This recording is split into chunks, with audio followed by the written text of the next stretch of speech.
Welcome to the Real News Network. I'm Paul Jay, and joining us today is Greg Gordon. He's coming to us from the McClatchy offices in Washington, D.C. Thanks for joining us, Greg.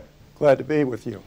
So, Greg, you've just completed a brilliant, I think, piece of investigative journalism on Goldman Sachs and the subprime mortgage scandal, and in it you say this: Goldman's sell-off and its clandestine wagers, completed at the brink of the housing market meltdown, enabled one of the nation's premier investment banks to pass most of its potential losses to others before a flood of mortgage loan defaults staggered the U.S. and global economies. So, Greg, what did you find out in your investigation? How and why did Goldman do this? We were always wondering how it could be that Goldman Sachs, of all the Wall Street firms, that Goldman Sachs got out of the subprime lending business and basically took, minor losses and escaped relatively intact while other Wall Street firms were melting down.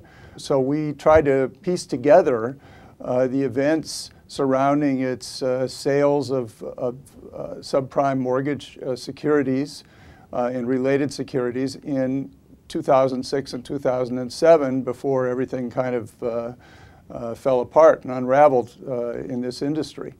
And essentially, there were two tracks going on.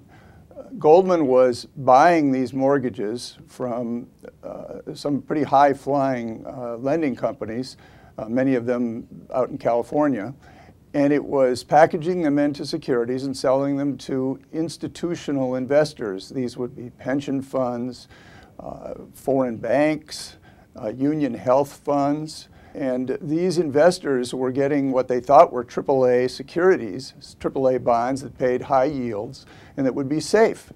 But actually, what had happened, as we all know now, is that these underlying mortgages that were backing up these bonds were not that far from junk. And when the default rates erupted, we had the meltdown that occurred in the fall of 2008. Now, you point out in one of the pieces in the series that most of the people involved in this focused on California and Florida because they thought real estate prices would just go up forever, and it didn't matter if people defaulted because you could just resell the house for a profit. So Goldman, for quite a while, must have believed they had drunk the Kool-Aid themselves on this and thought there's really no downside. But at some point they realized, hey, this is Kool-Aid, and they decide to get out. And one of the people you interviewed talks about this looks so damaging that it appeared that the firm was actually going to dump these investments, thinking they're going to become toxic waste. So when does Goldman realize this, and what exactly do they do? That's really the $64,000 question of the whole saga, Paul, because Goldman says that it had a meeting, a high-level meeting in December of 2006 after 10 straight days of losses in its mortgage business. And they then decided that they were going to start to sell off their subprime bonds. We'll call them subprime bonds. They include more than that. And they were going to stop buying mortgages. The date of that decision is elusive. Goldman won't part with that information. And at the same time, but actually earlier, Goldman began making what we describe as secret bets that the housing market would tank, essentially, and the value of these bonds would plummet, so that they were hedging themselves, as Wall Street firms like to say, hedging their risks. So the timing of all of this is more elusive than I'd like it to be as a reporter, but we know that in 2005 and 2006, Goldman bought $20 billion worth of protection from the big insurer AIG, the American International Group, which we all know later melted down. And so they had $20 billion in opposite bets all through 2006 and into early 2007 when they offered their last subprime bonds. Now, let me ask you, when AIG melted, gets the bailout money, and then they pay Goldman Sachs its what the offer on the insurance policy, is part of it this money? Yes. They had $20 billion, and when things started to sour in 2007 and 2008, Goldman started to demand from AIG that it post collateral, because this was part of the deal, that if the underlying assets deteriorated in value, AIG had to put up corresponding collateral. So what happened is that AIG put up $7.5 billion. Goldman wanted 10, and so they went and bought some other insurance elsewhere to cover the difference.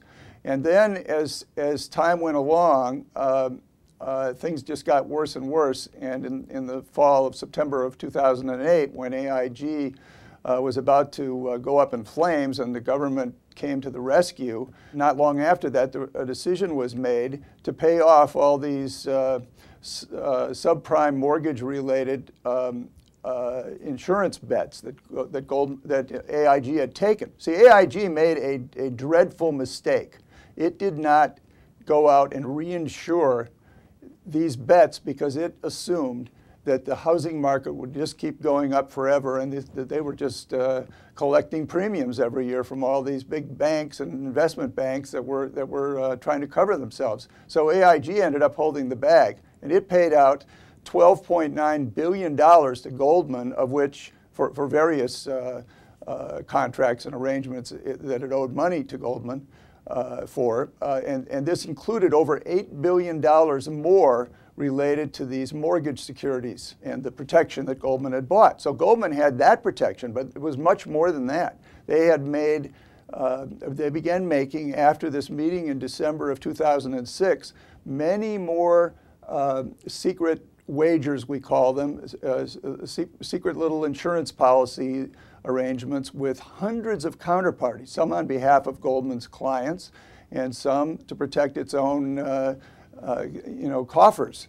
And then in early 2007, if not sooner, Goldman mortgage traders started making short sales against subprime bonds on a private market in London, where these exotic bets could be made using an instrument called a credit default swap. And it's these swaps that are really at the heart of the whole escalation of the risk that Wall Street took and that banks around the world took, because the swap market became a $16 trillion market just in the United States and over $60 trillion worldwide. So one of the issues, the key issues for us was, okay, so if you can do all this trading in these credit default swaps and you're out peddling these bonds to institutions like pension funds and insurance companies, don't you have to tell the insurance companies before they buy the bonds